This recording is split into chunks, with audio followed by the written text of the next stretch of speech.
अॼु पहिरीं मई मज़दूरनि जो आलमी ॾींहुं पूरी दुनिया में मल्हायो पियो वञे। सभ खां पहिरियां असां जेके शिकागो जा शहीद आहिनि उन्हनि खे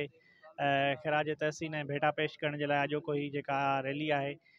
उन में जेको आहे जेके हारियुनि ऐं आबादगारनि जा जेके जाइज़ मुतालबा आहिनि उन्हनि जे लाइ बि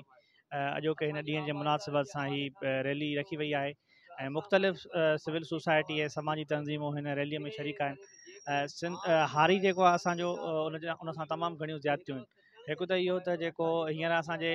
जेको आहे सिंध में सूबे में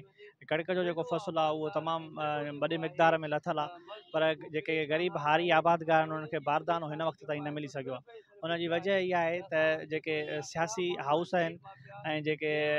वापारी आहिनि ऐं जेके मुनाफ़ेख़ोर आहिनि उन्हनि हिकहटी क़ाइमु करे ख़ुराक खाते जेको पास्को आहे उन्हनि सां मिली भगत करे ऐं उहो बारदानो ग़रीब आबादगारनि खे ॾियण बजाए उन्हनि जे हवाले करे छॾियो आहे त जीअं उहे सस्ते रेट ते कणिक ख़रीद करे ऐं जेको सरकारी रेट ते महांगे तौर ते उहे पाण विकिरो कनि। इहा आबादगारनि सां तमामु वॾी ज़्यादती आहे ऐं हुकूमत खे हिन शइ जो फ़ौरन नोटिस वठणु घुरिजे ऐं जेके ग़रीब हारी आबादगार आहिनि उन्हनि पंहिंजे महांगे रेट ते ॿिज भाड़ ऐं ख़रीद करे जेको आहे तव्हां ॾिठो हूंदो त जंहिं टाइम असां कणिक जी पोखाई कयूं पिया उन टाइम जेको आहे DAP जो जेको रेट हुयो उहो 15,000 हुयो ऐं यूरिया भाण जो रेट जेको आहे उहो 7,000 हुयो।